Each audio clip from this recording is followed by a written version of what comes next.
Olyan élményed volt, hogy valahova oda mentél, teljesen pesszimista, utasító volt a közeg, és aztán megváltozott a vélemény? Igen, volt ilyen. Tehát ilyen típusú élmény? Hát ugye vannak ilyen sikertörténetek, amiket mi büszkén lobogtatunk, fönn van a honlapon, mindenki elolvashatja. Szóval, hogy amikor a cigány sorról valaki beköltözik a faluba, mert a Kiút program eredményeként, meg egyébként is tudott 1 millió forintot vagy 2 millió forintot félretenni, és következésképpen beköltözött a falu közepébe, hát ugye az...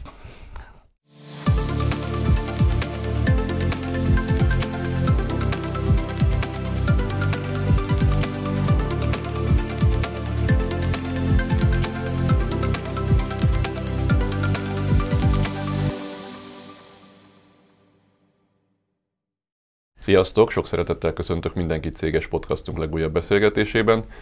Egy olyan sorozatot indítottunk nemrég, ahol non-profit szervezeteket szeretnénk bemutatni a hallgatóinknak, nézőinknek, és ennek most egy fontos állomásához érkeztünk. A Kiút programról fogunk beszélgetni Felcsúti Péterrel, aki a Kiút program társalapítója. Nagyon köszönöm, hogy elfogadtad a meghívásunkat. Köszönöm a meghívást. Ez egy régi, régóta követett, támogatott és fontos program számunkra. Az Oxo csoport ma már egyébként a tartós támogatója a Kiút program közhasznú ZRT-nek. De hát ennek azért régi története, mi sokkal korábban kezdtünk erről beszélgetni, lassan másfél évtizede, amikor te még bankvezérigazgatói pozícióban, én meg tanácsadó cég vezetőjeként ültünk le egy asztalhoz, és kezdtünk arról beszélgetni, hogy milyen típusú programokkal lehet mély szegénységet kezelni. Emlékszel még erre, amikor ezt elindítottuk? Hát hogyne. Valóban, akkor már megvolt ez a döntés, tehát hogy valamit mi csinálni akarunk, és hogy volt egy elképzelés arról, hogy körülbelül milyen keretek között működhetne ez a dolog, az úgy körülbelül kész volt. Nem egyedül, tehát ugye voltunk páran, akik azt gondoltuk, hogy ezt össze lehetne rakni. Ezek közül azt gondolom, hogy én bennem volt a legnagyobb aggodalom, hogy minden ilyen startup dolgot, ezt nagyon el lehet szúrni, hogyha az ember nem fogja meg, és akkor merült fel az, hogy meg kellene keresnünk valakit, aki hát ért a projektvezetéshez, profi módon tudja csinálni, és esetleg pro bono hajlandó.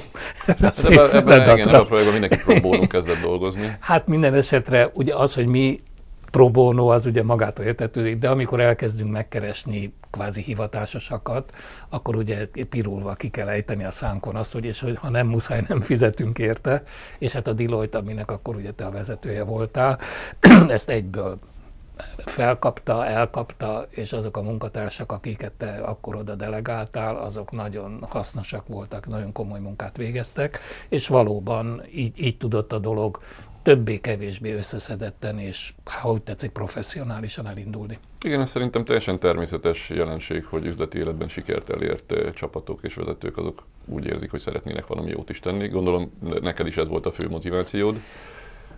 Az igazság az, hogy... csak kellett sokat győzködni róla.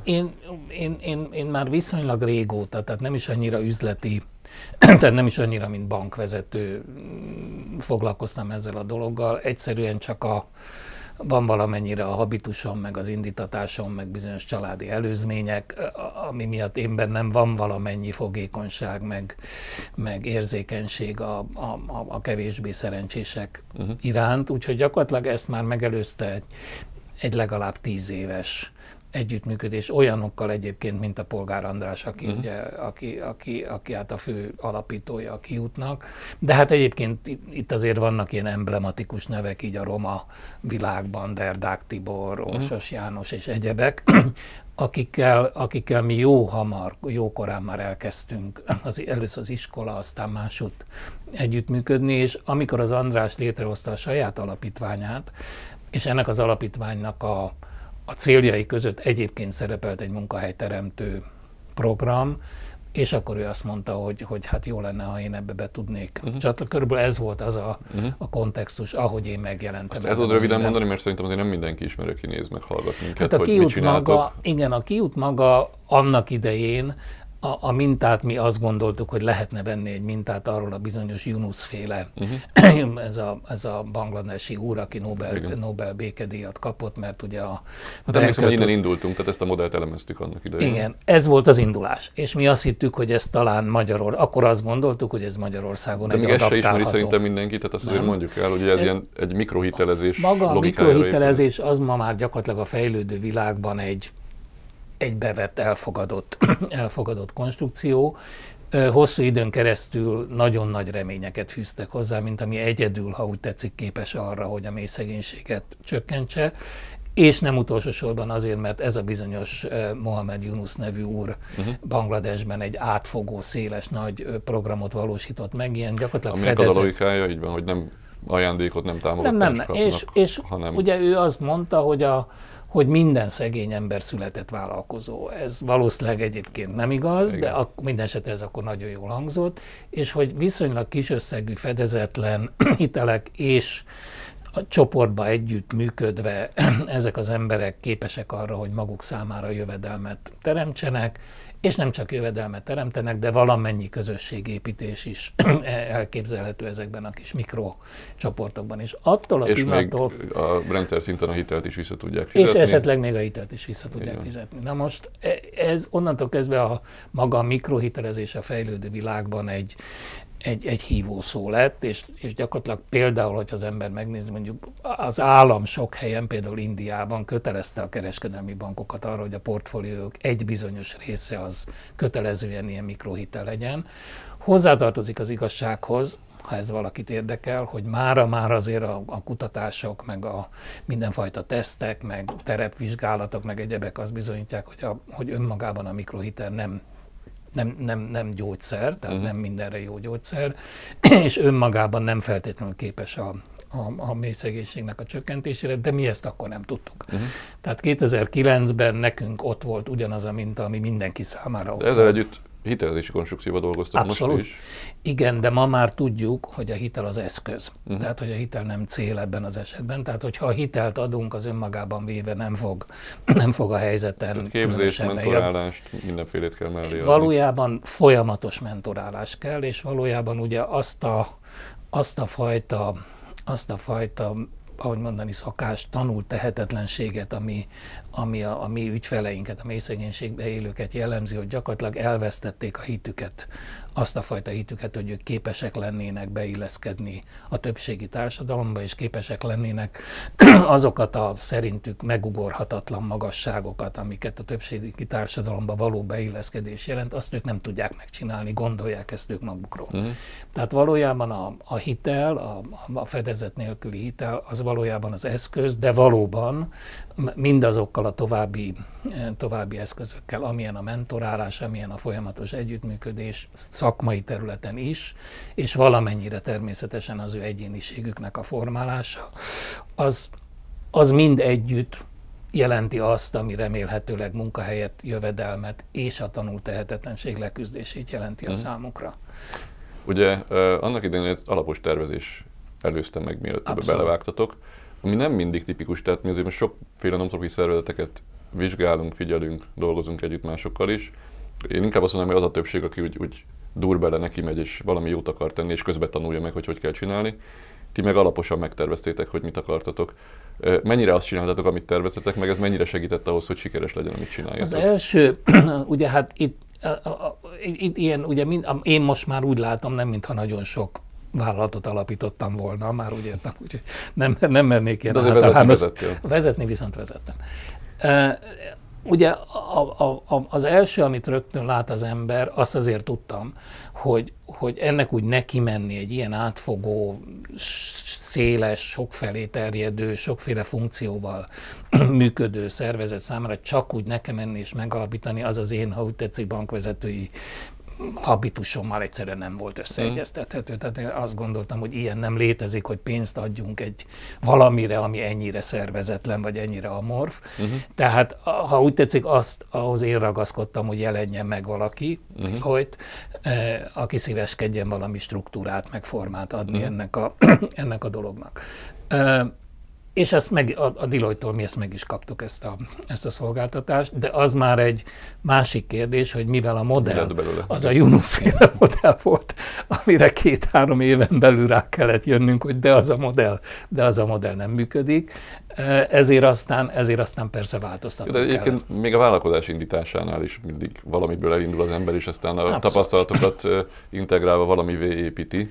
Mik voltak a főbb korrekciók? Tehát mi az, ami igazából változtatni kellett? Hát ugye, amivel ugye még egy valami tartozik ez a dologhoz, és amikor te azt mondtad, hogy de egy annyi nem várt, annyi előre nem látott dolog történik, amikor az ember egy ilyen vállalatot alapít, hogy ez aztán teljesen átformálhatja az egészet.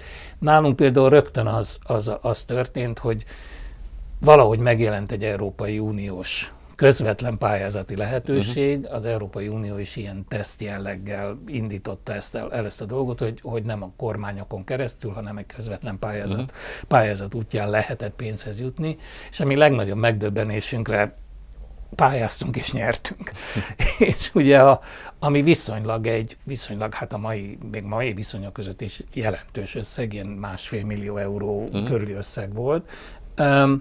És hát ugye ez adott, mint hogy a pénz megvolt, ezért azt gondoltuk, na hát akkor neki lehet futni itt a világnak, és a Yunus-féle modellt egy az egybe meg lehet valósítani, gondoltuk mi.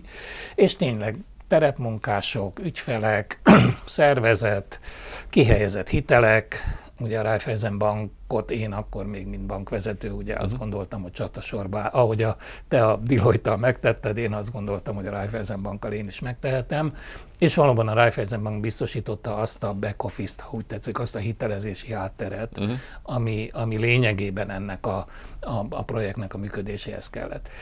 És akkor 2 dolog történt, ugye egyrészt és akkor azt gondoltuk, hogy ha mi ezt fölépítjük, akkor a magyar állam ebben mintát fog látni, vagy olyas valami jó gyakorlatot fog látni benne, és ha ez egy jó gyakorlat lesz, biztos ki lehet terjeszteni, máshogy is el lehet indítani. És ugye akkor te már kormányzati, akkor rövid ideig miniszter lettél, és a főnököd, a Bajnai Gordon rövid ideig miniszterelnök lett, és ugye ti nagyon-nagyon pozitívak voltatok ebben, olyas valaminek gondoltátok. Hát különösen a válság idején azért az, hogy azzal is foglalkozzunk, hogy a legkiszolgáltatottabb, leginkább leszakadott réteg nem maradjon támaszték nélkül, ez evidens volt, hogy erre oda kell figyelni.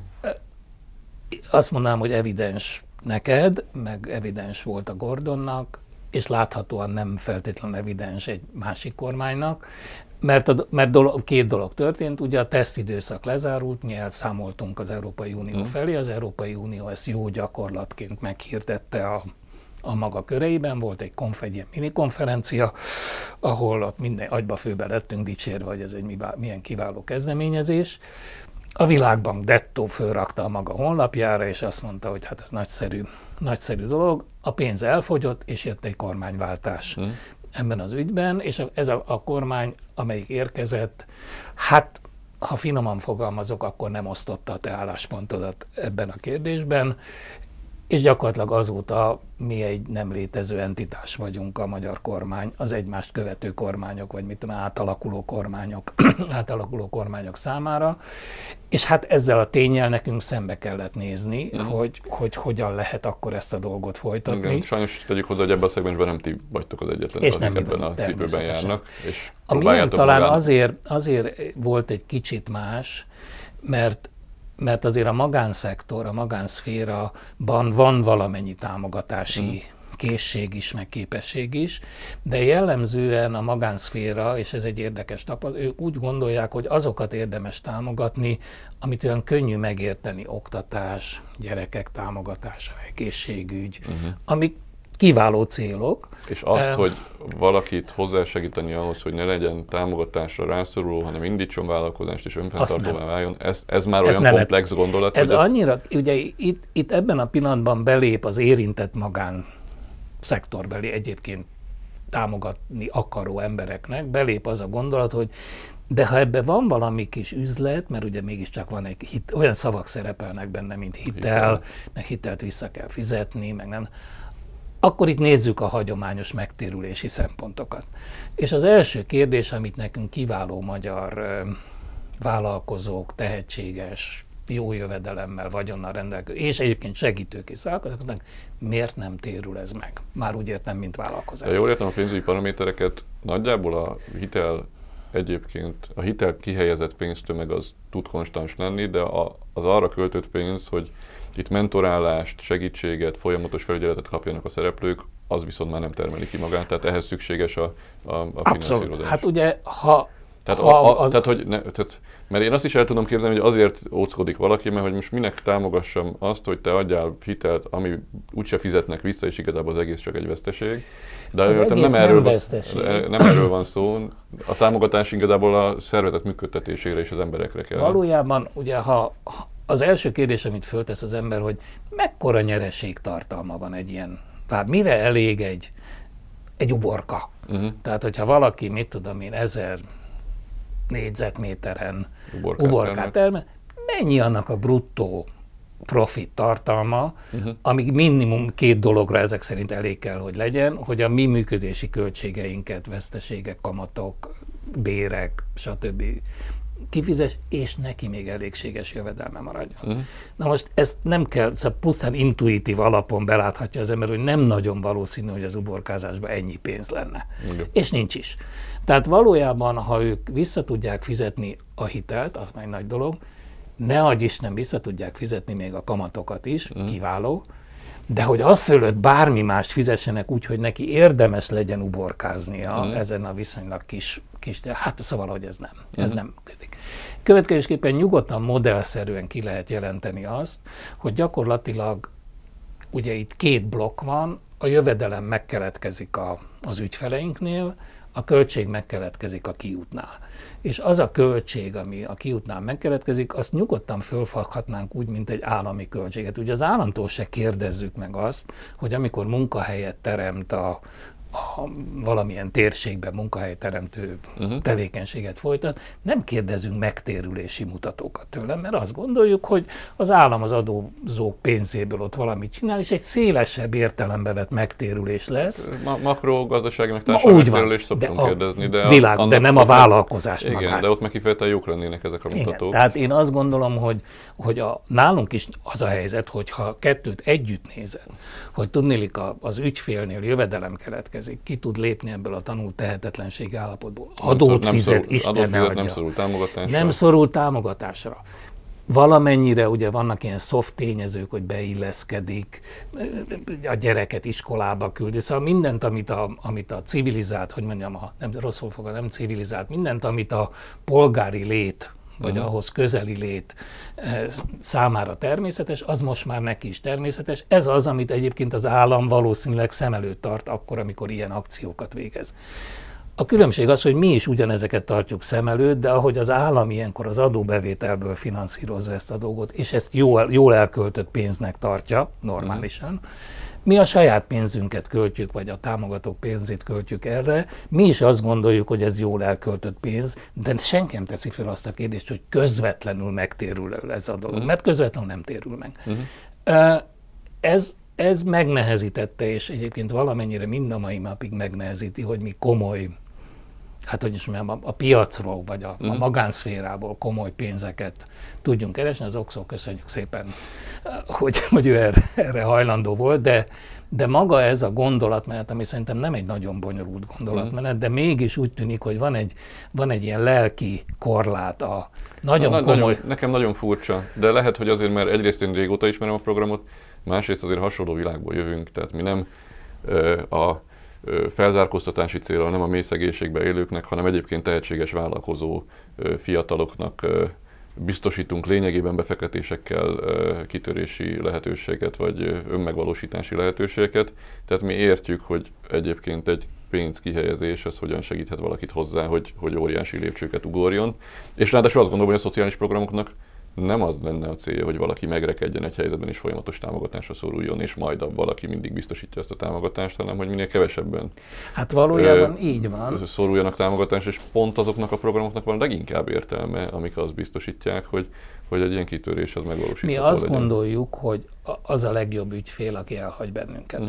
Tehát valójában, ugye, aki uborkázik velünk 1 évet, 2 évet, és utána már vagy nem velünk akar uborkázni, mert megáll a saját lábán, nagyszerű, vagy ami még jobb, elég önbizalmat, meg elég bátorságot szerez, hogy másfajta munka után néz, mert mondjuk azért az elmúlt 10 évben elég nagy kereslet volt, akár a képzetlen munkaerő iránt is, de ezek az emberek nem mertek elmenni gyárakba ide-oda, mert hogy azt mondták, hogy ők egy egyszerű munkavédelmi tesztet nem tudnak kitölteni, pontosabban nem mondták, mert azt se tudták, hogy mi az, hogy munkavédelmi teszt, de a mi emberünk mondták nekünk, hogy ők félnek attól, hogy bemennek egy gyárnak a munkaügyi osztályára, és akkor ott bizonyos nagyon-nagyon egyszerű dolgokról tanúbizonyságot kell tenniük, nagyon egyszerű, és hogy ők azt nem tudják. 1-2 év uborkázás után, és az a szolgáltatás, amit mi párhuzamosan fölvettünk, egy ilyen munkaerő közvetítési szolgáltatás, ami lényegében őket igyekszik megtanítani arra, hogy hogyan kell ezeket a nagyon egyszerű képességeket megtanulniuk. Ezzel azt kell mondanom, a legjobb ügyfeleink azok, akik elhagytak bennünket. Hát ez a cél igazából. Mert akkor ugye valójában azt mondhatjuk, hogy nekik már ránk nincs szükségük, hurrá, akkor ők már meg tudnak állni a saját lábukon. Tehát valójában ez egy olyan, tehát ez nem egy gazdasági, és még kevésbé nem egy pénzügyi tevékenység, hanem ennél egy komplexebb dolog, aminek része a pénzügy, és része a gazdasági megfontolások, de valójában arról szól ez a történet, hogy ezeknek az embereknek kvázi, igen, egy új kezdetet, amit egyébként más nem adna meg nekik. Beszéltünk arról, ami nyilván egy fő kérdés, hogy a támogatások azok mennyire érhetőek el, vagy hogy tudjátok finanszírozni ezt a tevékenységet. Én remélem, hogy minél többen felismerik, hogyha valamilyen felzárkóztatási programnak van logikája, akkor az itthon is érdemes honorálni, nem csak az Unióban, meg a Világbanknál kell, hogy elismeréseket kapjon. De egyébként a támogatásokon kívül voltak-e más tipikus akadályok? Tehát milyen a közeg például, ahova beléptek?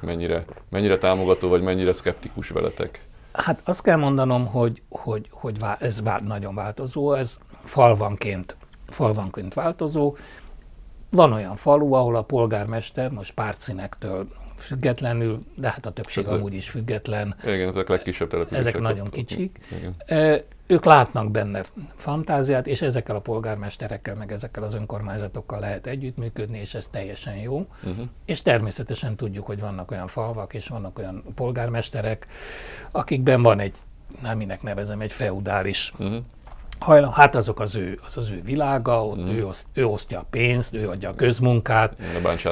Ne vigyétek el a közmunkásait, ilyen típusú reakció van egyébként? Abszolút, feltétlenül. Tehát azt gondolom, hogy ez erősen reakció, változó. Hogy minek adtok ide hitelt, úgyse fogjátok visszakapni típusú berögzült úgyse reflexek tudnak mit kezdeni vele, igen. Tehát nem, az, hogy a hitel egyébként talán 2 szót érdemes erről beszélni. Ugye ez az egyik nagy akadály volt, vagy ha úgy tetszik, egy kognitív akadály, mert már tudnik, hogy kellőképpen felfogják az emberek, hogy miről szól ez a történet, és úgy értem nagyon képzett, pénzügyileg, gazdaságilag nagyon képzett emberekről beszélek most.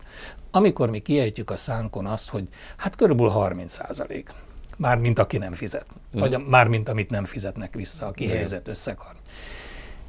Ez ugye egy pénzügyi vagy gazdasági ember, hát ez brutális. Ezt értem, de valakinek elmondod ezt a programot, és meg kéne tippelni, hogy 70% visszafizeti-e. Szerintem kevesen tippelnének arra, hogy 70% visszafizeti. És ha meg kéne kérdezni azt, hogy és egyébként mint munkahelyteremtés, tehát ha most az egészet az összes költséget rávetítjük a megteremtett munkahelyekre, hogy hogyan viszonyul ez mondjuk az állam által másod támogatott munkahelyekre, akkor az a tanulmány, amit a Világbank elfogadott, és amiben ilyen kalkulációk vannak, abból az derül ki, hogy hát azért ez nagyon hatékony.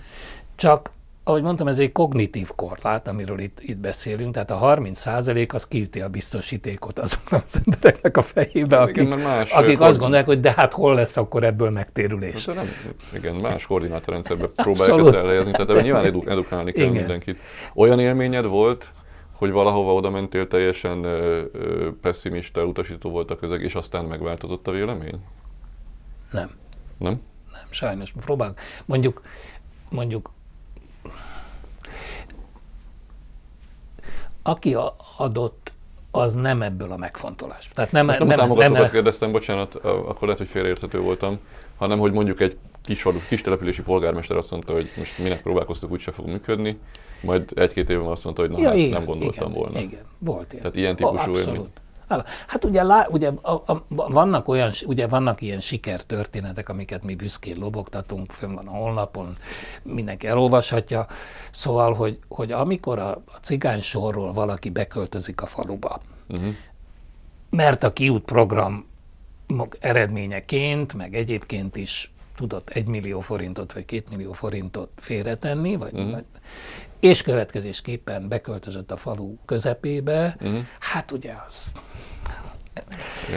Szóval a mi programunknak az egy komoly korlátja, és ez elsősorban pénzügyi okokra vezethető vissza, de egyébként is egy korlát, hogy azért az elemszám elég kicsi.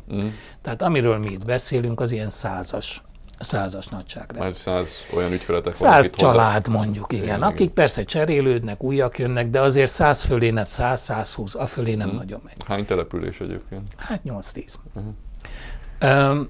És ennek nyilvánvalóan eredendően pénzügyi korlátai vannak, hát azért a terepmunkásokat fizetnénk, a terepmunkás meg annyi területet tud ellátni, amennyit, tehát annál sokkal többet nem.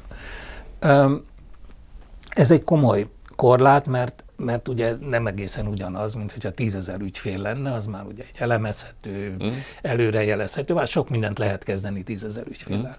A 100-zal ugye a messziről jött ember azt mond, amit akar, tehát mi is mondunk valamit, de aztán ugye már 100 Hát ügyfél. most a mi fogalomrendszerünkben azt mondanánk, hogy ez egy proof of concept, tehát hogy arra már jó, hogy le lehet tenni az asztalra, hogy ez működik. Ezt sokan azt gondolják, tehát azt gondolom, hogy azok, akik hivatásszerűen és elkötelezetten foglalkoznak a mélyszegénységben élőkkel Magyarországon és külföldön, mert hát ugye természetesen ez nem Magyarországon egyedül probléma, hát azért ennek komoly irodalma van, egy komoly mozgalom van, amelyik ezzel akar foglalkozni. Nekik a Kiút nagyon meggyőző. Valóban, mert hogy egyébként sehol nem találnak 10 000-es, meg 100 000-es elemszámú kísérleteket. Nekik nagyon meggyőző. A magyar kormány számára nem meggyőző egyáltalán. Amit látunk, az érdekes, hogy de bepróbálkoztok még? Hát igen, mert ugye ez nem egy hiúsági kérdés. Tehát ugye most úgy alakult, nem tudom mennyire ismered ezt közelebbről, hogy ugye nyilván a kormány is érzékeli, hogy hát azért ez nem teljesen van így jól már, amit csinál, és keresett valakit, akiről azt gondolta, hogy ez majd tudni fogja, és ezt a Máltai Szeretett Szolgálatba találta meg. És mi a Máltai Szeretett Szolgálattal viszonylag régen személyes kapcsolatban vagyunk, nem sok mindent tudtunk egymással kezdeni, de azért kapcsolat van. És most 1 vagy 2 évvel ezelőtt a Máltai Szeretett Szolgálat is szerintem rájött arra, hogy az a módszertan, meg azok a technikák, amikkel ő dolgozik, olyan rettenetesen nagy eredményeket nem hoz, és azért keresgélték, hogy hol lehetne még máshol valamilyen gyakorlatokat találni. És hát megtaláltak minket, de hát ugye egy nagy bürokratikus szervezet, a Máltai Szeretett Szolgálat, úgyhogy egyelőre még semmi nem jött össze, de én úgy látom, hogy most már nem az igyekezet hiányzik, vagy az elszántság hiányzik, hanem egyszerűen a képesség. Tehát láthatóan egy bürokratikus, nehezen mozduló, amelyik ráadásul beleütközik az állam, számára az állam által megállapított keretekbe, amik biztos nem túl rugalmasak. Szóval, hogy valójában, hát olyan rettenetesen nagy kitörési lehetőségek nincsenek egyelőre. Amikor eredetileg kezdtünk beszélgetni róla, hogy ez nem volt leszűkítve csak az uborkára, vagy az uborka termelésre. És most újra vissza akarunk térni. Mi az oka, hogy leszűkítettétek, és mi az oka, hogy egyébként gondolkodtok azon, hogy újra bővíteni kéne a gondolkodást? Valóban ez eredetileg vállalkozásról indult. Tehát az uborka az egy, ha úgy tetszik, egy kényszer szülte dolog. Mert hogy egyszerűbb, olcsóbb volt kialakítani a szervezetet? Valójában, amikor elfogyott a pénz, az egyszerűség kedvéért, amikor elfogyott az Európai Uniós pénz, és maradtak a magánforrások, És egyébként ugye a Raiffeisenbanknak a lelkesedése is alább hagyott, amikor én ugye már nem voltam vezérigazgató, annyira alább hagyott, hogy igazándiból azt mondta, hogy köszöni szépen, ő már menne innen. Szóval, hogy akkor úgy láttuk, hogy teljesen beszűkültek itt a lehetőségek, és valaki, már nem tudom ki az alapítók közül, ugye azt mondta, hogy de hát vannak Kelet-Magyarországnak olyan részei, ahol egyébként hagyományosan foglalkoznak ezzel az uborkázás dologgal. Érdekes módon egyébként ez egy értelmiségi munka, tehát ez még a TS-ek, meg a melléküzemek világból helyi tanítók, orvosok, a pap, szóval, hogy ez nem egy lenézett tevékenység. Viszont a cigányok soha nem uborkáztak. Tehát hogy éppen azért, mert hogy ez egy ilyen komoly tevékenységnek számított. És akkor akkor azt mondtuk, hogy hát ezek között, a korlátok között ez a vállalkozás, mert azért az föltételez hiteleket, már úgy értem egyedi hiteleket. Hát meg alaposabb támogatói, mentori tudás. És az már nem volt. Tehát mi már nem tudtunk akkor 20 terepmunkást fizetni, ahogy eredetileg tudtunk, és akkor jött ez az uborka dolog, de most eltelt egy pár év, és ugye itt közöttünk különböző képességek vannak, vagy tehetségek vannak, és aki igazán a szakma, tehát ahogy tetszik, az a kollégánk, akinek ez a szakterület, ezt kutatja, tehát a mélyszegénységet, a Molnár Gyuri nevű kollégánk a mélyszegénységnek kutatója, és ő nagyon amellett van, tehát ő nagyon azt mondja, hogy ha akarunk tovább lépni, akkor vissza kell térnünk az eredeti koncepcióhoz. És hát akkor mert ha valaki, nem tudom én, mert ugye az uborkának nem tud kifutni az uborka. Igen, nyilván megvannak a maga korlátai, meg ha valaki tehetséges fodrász tudna lenni, akkor miért uborka termeléssel foglalkozzon, vagy tehetséges asztalos tudna lenni, vagy bármi más. Tehát most visszatérünk, tehát most ugye itt gondolom a szponzorok, magamat is közéjük értve vettünk egy mély lélegzetet, hogy hát akkor ez most több pénzbe fog kerülni, mert föl kell venni ugye újabb terepmunkásokat, ez az. És egyébként van amíg nem késő, gyorsan hozzáteszem, hogy a Raiffeisenbank ugyan kiesett, de nekem volt kollégáim alapítottak olyan pénzügyi vállalkozást, amelyik beállt. Tehát valójában az a back office szerep, amit annak idején a Raiffeisenbank töltött be, azt átvette ez a Pannon Hitel nevezetű kis, már ugye viszonylag kicsi, de azért a mi számunkra tökéletesen megfelelő szervezet, amelyik nagyjából hasonló motivációkkal, segít bennünket, vagy segíti a kiutat. Tehát, hogy most megint van hitel lehetőség, lehetne egyedi, tehát egyenként megvizsgált projekteket. Az izgalmas kérdés az, hogy hogyan változott a magyar gazdaság azóta. Tehát, hogy van erre, ugye ezt most meg kell nézni. Tehát most fölvetünk terepmunkásokat, a terepmunkások igyekeznek találni embereket, akik vállalkozni akarnak, ilyen fodrász és vidéke.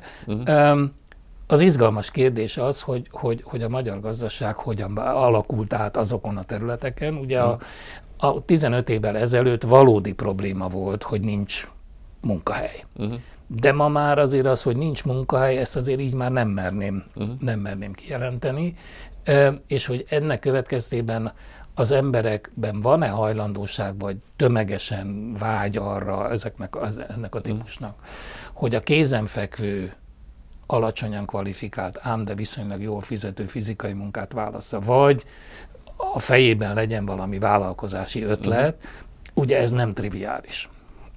És majd most el kell, hogy váljon, hogy találunk elégséges számban alkalmas, vagy hihető vállalkozói ötleteket, egy párat már találtunk, de azért ez még nem tömeges, mert akkor valóban az lenne a cél, hogy az uborkázást nem feladva, de azért bőven a vállalkozás felé fordulva próbáljuk ezt a tevékenységet tovább futtatni.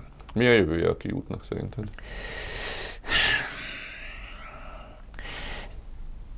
Ugye ez mindig... Most nem csak egy-két éves távlatban gondolkodunk. Ugye hát valamennyire az ember optimista abban az értelemben, hogy hogy az egész ország vonatkozásában sem tud rettenetesen borulátó lenni. Tehát az egész dolog arról szól, hogy én azt gondolom, hogy ezek a dolgok mindig így fognak maradni Magyarországon, ahogy most vannak. És most nem is magamról beszélek, mert ugye én most már azért nem a fiatal nemzedéknek volnék a tagja, tehát az én időhorizontom nem pont ugyanaz, mint mondjuk a te időhorizontod, vagy a gyerekeidnek az időhorizontja. De ennek ellenére még az én időhorizontomban se akarom elhinni azt, hogy ennek örökké így kell maradnia, ahogy ezek a dolgok. És ezért azt gondolom, és a társaim is azt gondolják, hogy érdemes kitartani, ameddig a dolgok talán változni fognak. Senki nem gondolja, hogy azok, akik most támogatják a KIUT programot, magamat közéjük értve, hát, hogy mi éheznénk ezért, vagy a szánktól vonnánk meg a falatot, vagy valami, hát ezért erről nincs szó. De az biztos, hogy elég jelentős pénzek mennek ebbe a dologba bele, és azt gondolom én, és azt hiszem a többiek is ezt gondolják, hogy és ennek az értelme az, hogy érdemes kitartani. Tehát ez a cél, hogy ne addig létezzen a KIUT, amíg ti tudjátok fenntartani? Én azt gondolom, hogy ha a közeg megváltozna, tehát ez a mostani nagyon, hát a legjobb esetben közömbös vagy közönyös, de azért ennél tudnék erősebben is fogalmazni. Ha ez a közeg megváltozna egy nagyjából olyan közeggé, amit te és a Gordon fémjeleztetek annak idején, akkor azért ebben sokkal több van.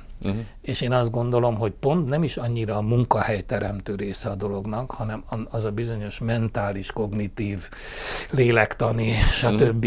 Aspektusa, ami 100 000-es nagyságrendben tart vissza embereket attól, hogyha úgy tetszik, megpróbáljanak akár segítséggel beintegrálódni akármilyen is ez a magyar társadalom, de hát mégiscsak egy civil társadalom, vagy egy polgári társadalom, és ezek az emberek továbbra is 100 000 számra ott vannak a periférián.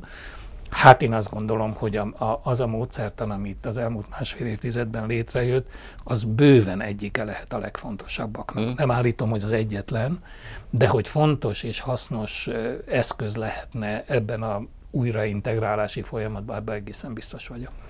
Én bízom benne, hogy ez nem optimista, hanem realista jövőkép. Amit tudunk, abba segíteni fogunk, és hát legyen úgy, hogy valamit az utókornak is itt hagytak akkor is. Hát reméljük, igen, és köszönjük szépen, valóban minden segítséget köszönünk, és mindenre szükségünk van.